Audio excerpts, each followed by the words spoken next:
Motornya jatuh. Terus Dede nggak tahu pingsan. Bangun-bangun mata Dede ditutup. Terus Dede lagi diperkosa, Mbak. Orangnya udah ketangkep. Masih belum semua, Mbak. Iya, belum semua, tapi ini lagi dicariin lagi, Dek. Lagi dicariin sama bapaknya Eki. Jangan ketipu, Mbak. Vina sama Eki nggak digeret pakai motor, tapi tangannya dipukul pakai balok, Mbak. Iya, Dek, sabar, Dek.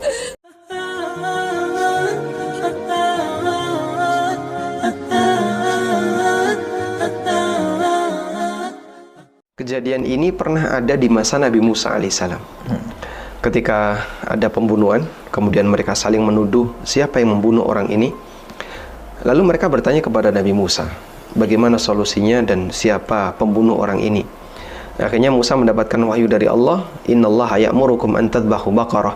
Sesungguhnya Allah perintahkan kalian untuk menyembelih sapi.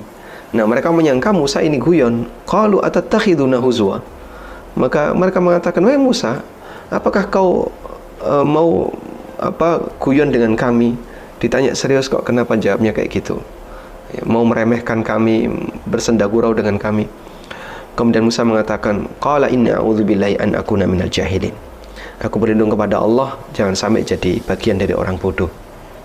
Sampai akhirnya mereka menyembelih sapi dengan banyak pertanyaan seperti yang diceritakan di surat Al-Baqarah. Hingga bagian akhir Musa memerintahkan faqul nadribuhu bi ba'dihha kadzalika yuhyillahul mauta. Kemudian Musa perintahkan, pukulkan sebagian dari sapi yang kau sembelih tadi ke mayat. Demikianlah Allah menghidupkan makhluk yang mati. Seketika itu orang yang mati tadi bisa hidup. Lalu dia bicara dan mengatakan siapa pembunuhnya. Setelah itu dia mati lagi.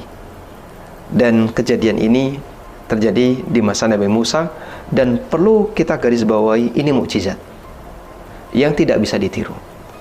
Maka tidak ada kejadian-kejadian yang serupa yang dilakukan oleh Bani Israel, sehingga mereka tidak bisa meniru pasca Musa meninggal. Kemudian kalau ada orang yang meninggal karena kasus pembunuhan, nyembelih sapi, dipulkulkan, kemudian dia hidup, nggak berlaku lagi, sebab itu sifatnya mukjizat.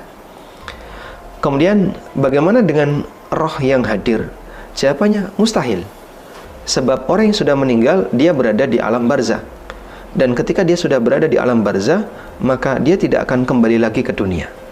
Sebagaimana yang Allah tegaskan di surat Al-Mu'minun, Allah Subhanahu wa taala berfirman, "Hatta idza jaa ahadahumul mautu qala rabbirji'un la'alli a'malu salihan fima taraktu kalla innaha kalimatun huwa qailuha wa min waraihim barzakhun ila yaumi yub'atsun."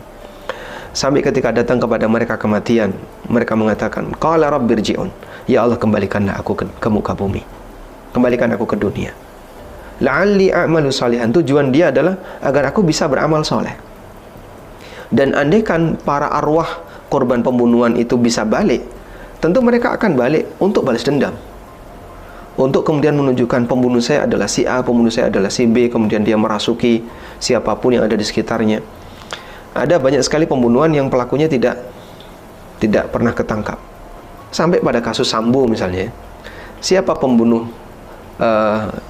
salah satu brigadir itu, saya agak lupa namanya, dan dia tidak didatangkan rohnya, atau dia tidak datang sendiri rohnya.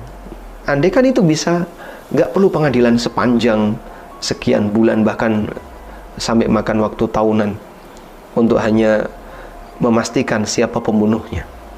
Baik, maka di posisi ini nggak benar kalau ada keyakinan bahwa roh bisa balik lalu menceritakan kejadian yang sebenarnya. Karena Allah mengatakan, kalla innaha kalimatun huwa qailuha, tidak akan mungkin, itu adalah pernyataan yang dia saja yang mengucapkannya. Wa mi waraihim barzakhun ila yaumi yub'atsun, di belakang mereka ada barzah sampai hari kiamat, sehingga arwah tidak akan bisa kembali, karena barzah ini menjadi pembatas. Allah Ta'ala berfirman, marajal bahraini yaltaqiyan bainahuma barzakhun la yabghiyan.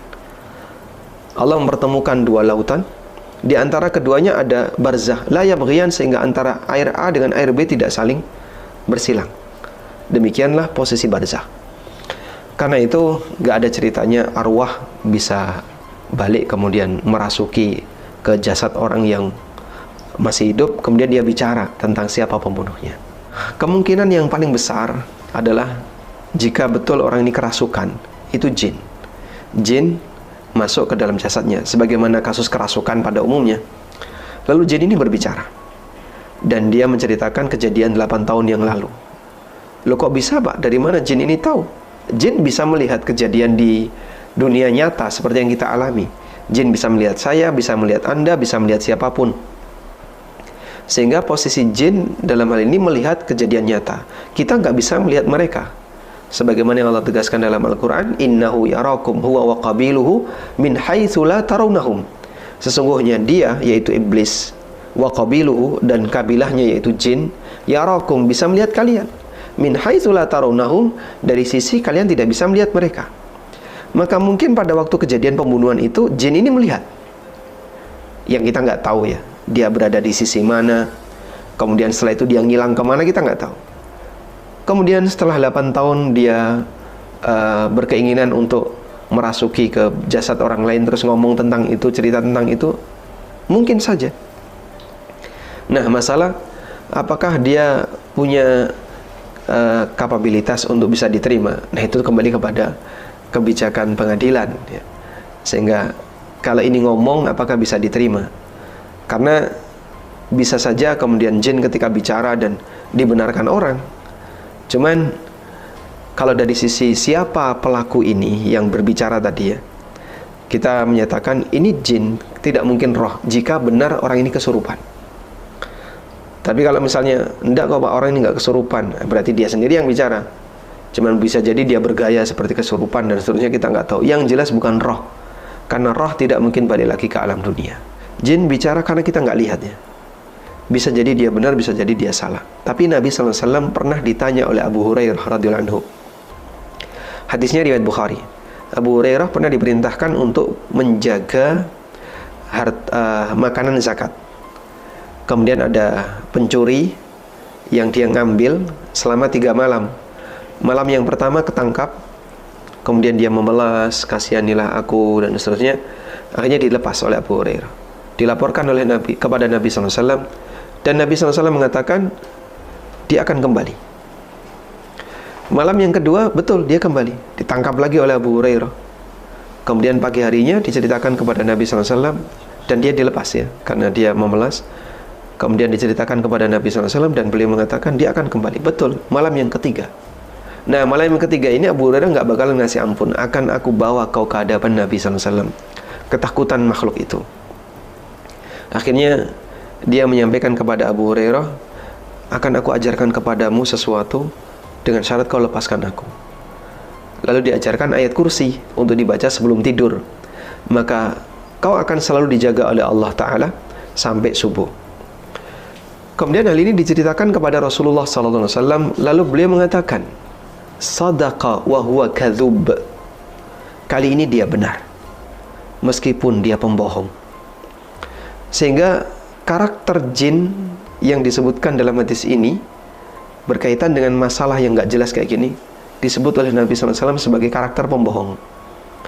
Maka jika dia adalah karakternya pembohong dan kita tidak bisa melakukan validasi, mau validasi pakai apa coba? Nggak ada detektor jin. Kemudian pembuktiannya pakai apa? Sehingga untuk bisa mempercayai itu berat. Ya meskipun nanti kalau dilakukan tindakan kelanjutannya bisa. Sehingga triggernya dari ucapan jin ini. Selanjutnya kita akan lakukan investigasi lebih detail mungkin. Hanya dengan trigger. Tapi jangan dipercayai 100%. Wallahu alam. Intinya bisa bercampur antara benar dan salah. Maka seharusnya kita pasang kewaspadaan, dijadikan trigger mungkin, lalu dilakukan investigasi untuk validasi apakah betul itu pernah terjadi atau tidak. Dan selanjutnya ya jangan berurusan dengan mereka.